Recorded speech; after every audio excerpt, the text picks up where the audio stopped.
Beaucoup qui jamais côté biso na kata assez. Les mots les plus difficiles n'est pas de continuer de dire seulement qu'il a mal fait, il a tort.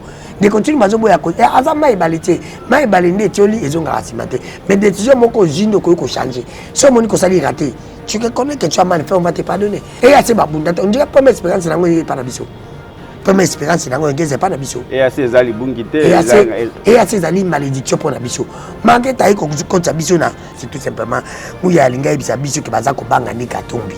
Alors si ba se rendre compte que katumbi baza plus fort que bang. Parce que pouvoir appeler ça katumbi. Pourquoi ba union so banga aka katumbi? Quelqu'un régime que ça faible. Régime de côté le ça faible. Régime de côté le ça faible. Mais réellement na bosolo pe bosé moninga le ba.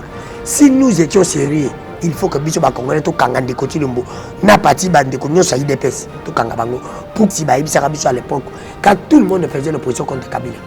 Ba le ba na biso ba le biké. Ba passeport famille Kabila. Gros passeport na famille Kabila il y a Kango. Ba carré minier famille Kabila. Mais Kabila n'est plus au pouvoir. Nani ata domestique à Kabila basi ba kangi pour les habits preuve. Nani ata moto moko ya famille Kabila ba kanga. Pour la biloko nyonso bakizaka Kabila. Parce que nana za kopekisa bango bakanga Kabila lelo. Qui les empêche? Peuple congolais dans la opposition contre Nicotine. Est-ce qu'angolonga peuple? Sadek bravo baza makasi. Mais Sadek ne ba bundaki bitumba. Na Sadek mais Sadek abundaki bitumba. Elle Kabila zoki Sadek abunda. À l'époque alors tozaki na amemo que zaki très bien la cité. Mais le nom de Nicotine dit qui lui, ce n'est pas moi, c'est lui qui même qui nous avait dit. Et nous a dit qu'akuti amemo que ça très bien structuré. Akuti amemo que fanda.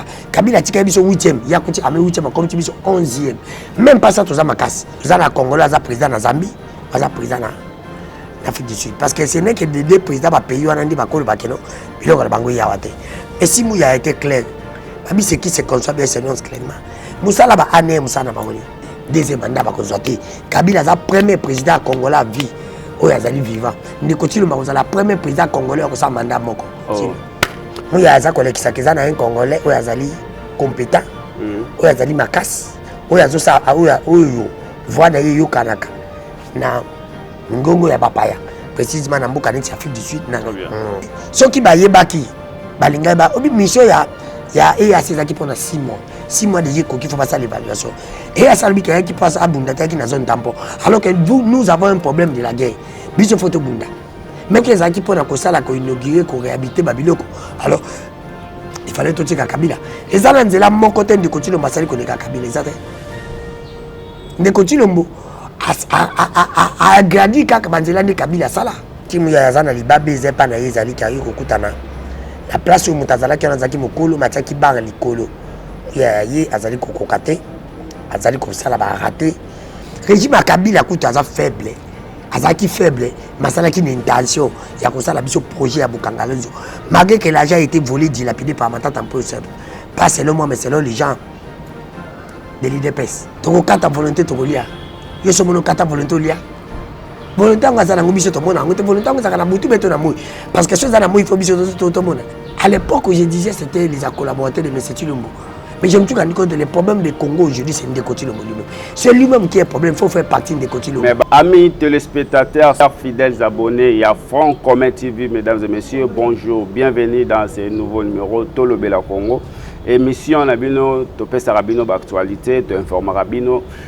Tout ça, le rappel analyse na makambo yo koleka na République démocratique du Congo. Merci Nabino nyonso oza muto asikaye ba ko s'abonner, ko partager na chaîne na biso, to pe ko tika ba commentaire et ko sala biso bien. Lelo pour la première fois na émission Tolo Bela Congo pe na Front Commun TV la chaîne Nabino, to yambi mwana mboka Danu Kifula. Na yende to ko sala vraiment ba analyse na ba makambo yo koleka na République démocratique du Congo. Mwana mboka Danu Kifula mbote na yo. Oui, mbote mopanzi sango mbote pe na bakongomani baso bisika bazali kolanda biso bao bazali kolanda biso awa na ville province ya Kinshasa pe na bazali kolanda biso na mikila bapaya kandenga na lobaka chaque fois bakomesana to mesani na régime moko ya munyokoli ya ba compte à rendre ya ba raison ya ba comparaison ya ba raté bref ba mesana kana mabete mabezala ka mabe quel que soit le cas le mal reste mal. Voilà, le mal reste mal. Mon amboka, Koyoka Malobaya porte-parole du gouvernement, mon amboka Patrick Mouyaya. alobi masango emati pambate parce que ezala ba congolais au baza impliqué na dossier ezala ba congolais au bazo sala ke masango emata analyse nini ko ça sur ça. Bon na bosolo pe bosimbo nga lobelaka bato te na lobelaka peuple ponga moko pe na za peuple soki peuple wana za komona passe nga moko pe na komona passe mais Patrick Mouya en tant que aza ministre na ngai c'est un jeune na sepela ki na nomination na ye en tant que jeune mais Patrick Mouya aza collecte biso incompétence na ye que il ne connaît pas.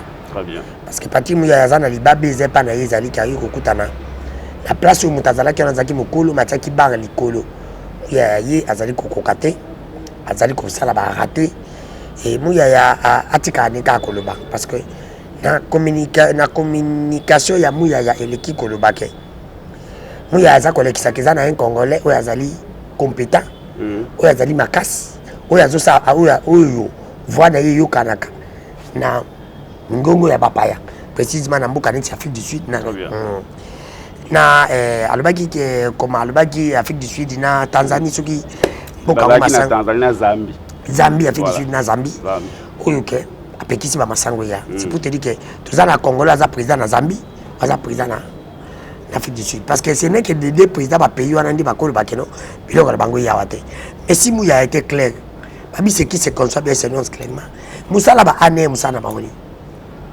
déjà pour baluka ba enseignement baluka ba renseignement ba ya nango fallait Mouya yebisa biso clair Congolais ngo komuna inani aza opérateur économique on se combat aza politicien il a le bataille Congolais ngo aza opérateur économique oya fanda kana katanga bazo banga na bango tout simplement Mouya alinga yebisa biso ke baza ko banga ni Katumbi alors si ba se rendre compte que Katumbi aza plus fort que bang bazo ka pouvoir apesa Katumbi pourquoi ba unyo so banga aka Katumbi quelqu'un qui n'était pas encore président de la République mais vous avez peur de lui. Comment un Congolais moko est-ce que les gens Congolais moko akoki ko matisa masango bien ko chitise masango na mboka na biso Congolais elingi ko ba totana régime moko za faible régime ndeko Tshilombo za faible régime ndeko Tshilombo za faible régime Kabila kuta za faible azaki faible masala qui une intention ya ko sala biso projet ya Bukangalozo malgré que l'argent a été volé dilapidé par Matata un peu seul pas selon moi mais selon les gens de l'IDPS mais azaki une intention ko sala bango da 5 ans basalini yebisanga ta combien de temps abilanga basali c'est zéro ils n'ont rien fait les gens qui n'ont rien fait ba ko senga ba bikeno biloko za komata ti le pas na bango ko kanisa ta intention pona ko somba banda ko bango basali obi réellement na bosolo pe bosembo ninga le baka si nous étions sérieux il faut que biso ba Congolais to kanga ndeko Tshilombo na parti bande ko nyosa IDPS to kanga bango pourquoi IDPS nous avait accusé ici ba ibisa biso à l'époque quand tout le monde faisait l'opposition contre Kabila ba le baka na biso ba lobi ke ba passeport famille Kabila gros passeport na famille Kabila lia kango ba carré minier famille Kabila mais Kabila n'est plus au pouvoir nani ata domestique à Kabila basi bakangi pour les habits preuve nani ata moto moko ya famille Kabila bakanga pour na biloko nyonso bakizaka Kabila parce que nani aza kopekisa bango bakanga Kabila lelo qui les empêche par contre biso nyonso na lokuta c'est pour te dire que les lobbies sont jeunes tout le bana bosolo pe bosimbo moi je me suis rendu compte que les problèmes il y a Congo à l'époque où je disais c'était les collaborateurs de M. Tshilombo mais je me suis rendu compte que les problèmes de Congo aujourd'hui c'est Ndeko Tshilombo lui-même c'est lui-même qui est problème il faut faire partie de Ndeko Tshilombo mais balobi président de la République a quand même la volonté à ça là-bas fort toko kata volonté toko lia yeso mono kata volonté lia volonté ngasa na ngubiso to mona ngote volonté ngasa na mutu beto na moi parce que chose na moi il faut biso to mona mutu ngasa na volonté il faut amona ka sala mais a sala ni ce qui me sala le ko malamu faut peut-être ko au mona ki ba uti ko kata riban na inauguration ya homme ya ipen ka minute banzele zo sala ma elengesa ya ngwalo mona ki soki ezaki pona ko sala ko inaugurer ko réhabiliter babiloko alors il fallait tout tika Kabila ezala nzela mon côté Ndeko Tshilombo basali ko leka Kabila ezate Ndeko Tshilombo a grandi kaka banzela ndi Kabila sala Kabila kutenzi bando kene matadi ti Kinshasa boma combien de jours Kabila tiango makadam Kabila saketsa makadam nzela ba Kinshasa kikwiti c'est pour dire Kabila pourquoi tu peux chercher dans le pouvoir Kabila a réhabilité ma biloko belé oyebi ke Ndeko Tshilombo ko sala ko réhabiliter ba homme ya IPN kena kati ya IPN ba to ba yebete moi j'ai fait étudier à l'IPN c'est Kabila ne mutatia clôture ya IPN OK Kabila mutasala amphithéâtre ya IPN. Ah bon? On de continue maye lelo ko bongisa kaba des hommes.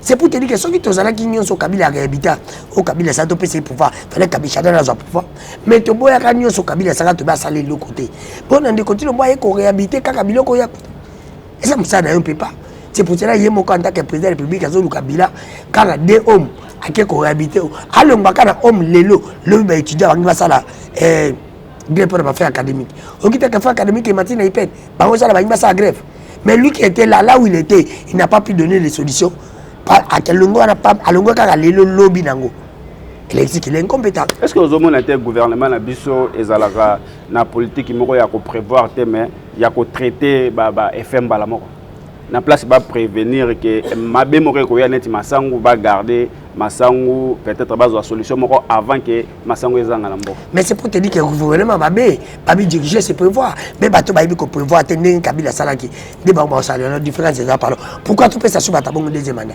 C'est pour te dire que tu peux deuxième mandat biso peuple de toi. Alors maintenant biso peuple tous azo baté biso peuple to changer. Comprends biso peuple to changer to juma le monde la changer. C'est pour te dire que biso to lobi que deuxième mandat ba ko zoté. Kabila za premier président congolais à vie. Oh yazali vivant. Ni continue ma la premier président congolais ko sa mandat moko. Voilà toko tala on a makambo est ya mboka na biso ndeko danu tozalaki awa na état de siège. État de siège de l'équipe Makamba Monusco EAC lelo tokomi na SADC. Est-ce que tu as un espoir quand même SADC qui apporter quelque chose dans la République? Elle est qui biso que régime va éviter. Elle est qui va éviter.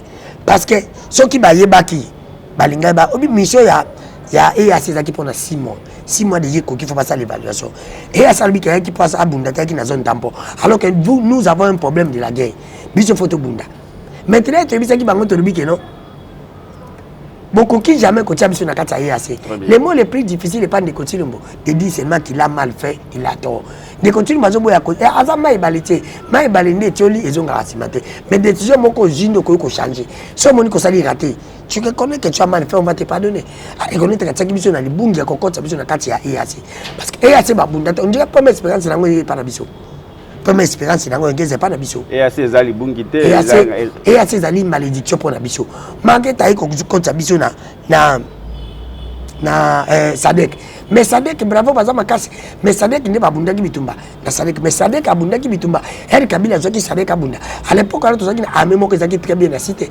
Mais le nom de continue lui ce n'est pas moi, c'est lui qui même qui nous avait dit. Et nous a dit qu'akuti amemo que ça très bien structuré. Akuti amemo que fanda. Kabila tika biso 8e, yakuti ame 8e comme tu biso 11e. Même pas ça toza makasi. Alors ce qu'on t'a na terrain, ba soldat na biso ndi baza ko bunda. Ce sont nos soldats qui vont récupérer le territoire. Balobi bino bolotala EAC kaka na miso ya guerre mais EAC za ki pe na ba avantage ebele ba cohabitation commerciale ba relation commerciale et ngaki peza na kati. Biso to benga ki bango te pour na kati wana. Biso to benga ki ba pour na problème ya guerre auto za nango. Alors biso to ni ba solution. Mais total que guerre yango pe c'est comme si ba récupérer Bunagana na négociation. Alors banan ba récupérer Bunagana na négociation. C'est ça gouvernement na biso. C'est pour te dire musala EAC zate. Ceux qui doivent te garder EAC. Tout ça ko garder pe SADC. Facture ya ba soda banan ba c'est le gouvernement. On se montre que nous avons des dépenses et que la dépense. Tous les gens qui ont infiltré, elle va se faire EAC, va se faire SADC, va se faire une capacité, va se faire une capacité, va encore une nationalité. Et qu'on cause ce problème, c'est pour te dire que le régime est que la problème, c'est que ça va problème, que la problème. EAC bazawana sur les terrains, tu équipes brigade de SADC et Zoya, cohabitation na bango kozana. Tu aussi maté, parce que ça ramade sur na pondu, ça va me passer jamais sur nangaïnga. Ça ne va pas tenir. Trop de groupes armés à Congo, ça va nous créer des problèmes à la langue. Je te dis que ça créera des problèmes à la langue. C'est pour te dire que le col a déjà. Et assez déjà, mission de Bangosili, pas Kende. N'a pas besoin ni à EAC, ni à SADC. N'a pas besoin de Congolais, Soudan, Bisso. Ça a l'air longa parce que les gens sont capables. Il y a aussi des habitumba. Il y a des moyens passer ces habitumba. Aujourd'hui, on a dit que mon amour Félix c'est que dans un souci, il y a aussi ça qui bagarre. Si on tala qui te moment à souci pour bagarre, c'est mon souci. Mais bah effort nous ça ça. Effort moi mon quand place à Toki pour mon effort. Il y a tout regardé. Effort on dit là ça parce que effort ils ont des résultats. Résultat ni mon résultat c'est quoi c'est pour ça effort. À quel EAC azo bunda bunda lelo ali na Sadek azo même un peu solution. Et puis que bitumba nyonso tozaki na tozaki bitumba nyonso to bandoli bake Kabila n'est pas ko tia bitumba là pour aumena na pouvoir. Nous tous on avait dit ça. Mais nous nous sommes rendus compte c'est pour te dire que non na bosso pe bosumbu. Bitumba nous aumena est de continue monde ça pas aumena na pouvoir. Pas ça glissement. Parce que bango bataka nyonso à l'époque c'était Kabila. Toli a été Kabila. Guerre à la Kabila. Boule beta Kabila to tia pe nyonso gens de continue aujourd'hui. C'est lui qui est le problème. Tozo kapé na ngambo ya ba parce que mapono me bandi hein tomoni na ngambo ya union sacrée bango pe baza déjà structuré ba opposant pe balobi kala mingi te marche le 13 heures. Opposition ya ndeko tilo mezaka bato te za peuple ya tina souffrance. C'est simple. Kabila bande ko sala opposition bato basalaka Kabila opposition mais bato basalaka Kabila opposition te ba individu. Nde basalaka Kabila opposition mais maintenant le peuple congolais na sala opposition contre ndeko tilo. Est-ce que ngolonga peuple?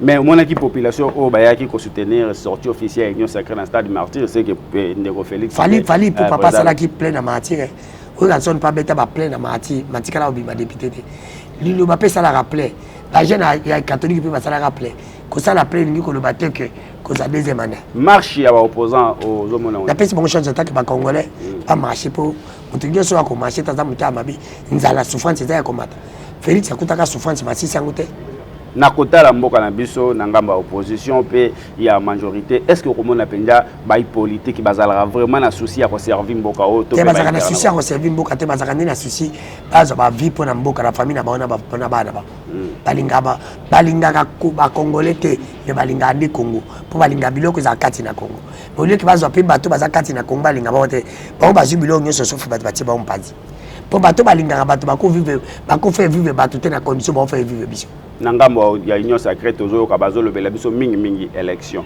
na opposition mingi élection est-ce que intérêt à peuple na kati waneza intérêt à peuple parce que peuple na sanctionné fois sanctionné ba député ou baza ba incompétent ba sénateur baza ba incompétent na régime baza ba incompétent ba kende et loko nini peuple yo lokola molobeli ya peuple au peuple ko komona na miso ke député oyo bien candidat oyo abongi na mapono mipona to voter te azate na régime azate na législature ata mon côté c'est ta gilinga moko na biso intel ata mon côté pona ngana mona ata mon côté si 500 députés bazonga te ata mon côté papa Molière te kotangila ngamo aza modèle te pona ngai ngai jeune comme ngana li kative na le papa Molière lui abaye na ba le bazali non aligné on peut pas parler de lui il n'est pas modèle papa na biso mo ka ba écoute azonga te alors ba azonga te mbalo a postulé te taba azonga ni kota la gestion à ville à Kinshasa ezokende te wana za ba de wana diyo ba de kuchukuma chikuri jikoko ngobila ngobe dani comment jikoko ngobila ba des gouverneurs incompétents à ville province à Kinshasa diyo na ba on disa ko bebisa ville province opération les opérations on mona opération d'abord ba dans opération Kinshasa Bopeto basali Kinshasa Bopeto basali évaluation na ngote za zéro pas une opération Kinshasa centre gouvernement national ne réduit yango évaluation na ngo za zéro pas une mission opération coup de poing banda ko za batoni na nzele belebele na Gombe yo mo coup de poing na Gombe coup de poing na Gombe zate bakende ke para biso peuple en souffrance c'est pour te dire que joie et mon Kinshasa za ko mériter ba gouverner net jiko ko Ngombe la te Kinshasa za na mal chance ya ko gouverner les passer comme Ngombe comme Yandé Kimbuta, le président comme Jekoko Ngobila. C'est ça le grand problème. Et dans l'Assemblée provinciale, qu'on soit comme président comme Godin Poui, et Moussa Lanzambo Azali, Meli et pas Moukoumta Moukeli. Vous comprenez, c'est pour te dire que la vie provinciale de Kinshasa n'a pas de chance. Et ça, on a lobby Dani Kifula Azalaka na opposition, journaliste engagé. Dani Kifula a des casquettes. Dani Kifula état journaliste, je reste objectif en tant que journaliste. État congolais, je n'accepte pas que tu nous bouges notre pays, c'est notre pays, j'ai les droits. Quand tu vois, il dépêche, mon réunion, c'est pas Kabila. On a la opposition, mais on a la opposé à des côtés, parce qu'il j'aime mal les pays. Moi, c'est lui-même. Soit bon, tu n'as pas ça bon n'a pas été parce que Batunyo Sowana c'est lui qui nomme ces gens-là. Batunyo soit pas longo la bango lelo mta empêcher azate. Eh autika batu basala be règle. C'est pour te dire qu'il y a zomo na be règle wana talon lui-même aussi n'est pas à la hauteur parce que mutu aza comment ba faillite comment kotika. Bon ça bane comment ba faille. Pourquoi aza kotika batu ba sa ba faille. Comment mutu aza kotika batu ba sa mabe alors inda za mabe. C'est pour te dire que pour cela moi je me pose contre lui la personne. C'est lui qui a les problèmes. Il faut faire partie les problèmes c'est lui. Parce que ce n'est pas des gens, c'est lui-même. To ezana bandeko mususu babenga nga ba poser nga ba question et balobi na partager on a invité nanga balobi Congo ezala na mbongo oui Congo ezala ba richesse Congo ndenge to yokaka ba biloko ebele ezala na Congo et au komona peut-être na territoire wana topé na secteur wana to na province wana oyo bazo exploiter minerai o bazo exploiter richesse à Congo bango moko vie ezala bien te ezala dire quoi ndeko nanga ezali dû ya kozala na l'état muyini soko ji l'état oyo aza organisé avant bato wana baya osala musala na ba village wana l'état oyo ayebi peuple il fallait imposer na opérateur économique avant il faut exploiter quelque chose et loco il faut vous attendre ko aider dans le peuple pour beaucoup de terre bon engager peuple wana ba peuple wana bazala engagé na musala bazala engagé ceux qui bazala engagé ba futa ba na suite tente ba salaire muke médiocre oyo koki ko sala sorte que mutako ko vivre du premier au 30 c'est ça l'état moyini romona na mboka wana ba école bien zate ba hôpital bien zate et peuple azo vivre comme misérable et loko nini bino pe bato boza na opposition contre Ndeko Tshilombo ko proposer pour na bato bazala opposition te ngai ndem tra opposition contre ye kaka au salaire opposition mo pesa la proposition te na pesa proposition ba Kabila basala ki 37 ans na opposition na 18 ans ya Kabila na reine nayi nini ba proposer Kabila pour le basenga on na proposer mabena bango ezali ke bayiba ki ba problème à Congo oliba sisa ngo ba matisi c'est ça mabena bango parce que muta ayibi ke mutu oké pas docteur ndé na zo ba mikolo oké pas munganga musu ba biso ke no Ndeko danu to so sali bizame azana malaria ya 3 plus yo komaka akisi mokoki okomande ko danu ki fula kisi te bongo so na yaki posa langa diagnostic ko banano ke za malaria opango sande régime ba ki ba passe dio sa ba congolais pour na opesa solution ba kokite ko so to tika bongo ba yibate banga ba sande pour ba passe congolais banda kala Kabila banta so ba pa to kuta Kabila koko aussi ça monte ce que Kabila kuta passe pe quand même Kabila kuta passe créer sur passe ce que ba yo le ba silisa ba sa sunde Kabila sala ke le ba silisa ba baki sur passe ba ona Kabila bazama be nani azama be encore ke ba onyo sombale wana tu nga question mai bale na mayambula tu batia on avait na oyibande. Voilà mesdames et messieurs waneza ba propos ya mwana mboka Danu Kifula et tozo continuer ko chiter déjà mwana mboka Danu na Kwamut na Mai-Ndombe na province na ezo yinda kuna na Kwamut trafic wana ndela mai et comme na insécurité ya kosaka na ezo sala ngai passe ezo sala ngai mutima passe comme on a que régime bazana tribalisme moka ba jeter parce que Kwamut eza pemenya tata bokonzoko la cause mutu kana ki alege to azongi mais tata bokonzoko makambo isa limata ko kenge mais comment na ba notable mais problème ya Kasai ya bakatangena ba Kasai o esali makutu zéro mort makenda kuna pona ko réconcilier entre guillemets c'est quoi bango si je me trompe pas mais pour moi ezali awa na province ya Bandundu na province ya Mai-Ndombe atikala okende te il nous aime pas balinga province ya Mai-Ndombe te province ya Bandundu te ibisa Kabila kenda province ya Bandundu depuis 18 ans Ndeko Tshilombo ya kenda province il nous néglige c'est pour te dire que la personne pas possible l'état congolais dans l'état mouyini l'état est mabé parce qu'ils ont coca sa kimete na peuple alors qu'il est censé de nous garder et nos biens et nous-mêmes qui sommes les hommes comme on a ba notable ya province ya Mai-Ndombe o basangani baye na secrétariat général à MONUSCO baye ko senga MONUSCO akenda ko tshela bango sécurité to ko loba gouvernement a échoué na ba prérogative na asi échoué kala ko bateka échoué le asi échoué kala banda kata échoué kaka échoué de yakala gouvernement échoué to yo kipe ba descente moko esalema kuna bino yo lokola mwana Mai-Ndombe ba notable à Mai-Ndombe loko ni bozo sala pe pona boluka botia kimia na province na bino eloko ezaka moko ezaka courant ezaka moko ezaka courant si courant continue développement ma province za makasi tozolobela kimia ya na lebe za courant OK ce que côté kozala makasi mingi parce que courant et qu'on légitime mon insécurité. Deuxième, c'est que l'État congolais, c'est l'État qui est le tout. C'est l'État qui est le noyau, il n'y a pas de problème. L'État il doit sécuriser les gens. Même si les notables sont dans le lobby. Mais c'est pas ça, les camouflages, les notables dans le lobby. Même si l'État de continuer, il va s'en sortir comme un camion. Oh, ils ont quand même pas dans Nuki, na 6 heures, parce que ça va bien, na ignoso. On va aller partout, on va représenter, on va s'en sortir, on va information à chaque après 1 minute. C'est pour te dire qu'il faut appeler sa solution. Une solution. Ceci après pezala ka fana malama kim. Est-ce que vous assurez ngala lubaka ngana bosolo pe bosimbo. Makambo seli makana kwa muntu. Nga depuis na botama na graba ni natikala mone pa bandute. Kebi ke bata graba ni bazaka ba créatif. Kuna batu babanga makambo.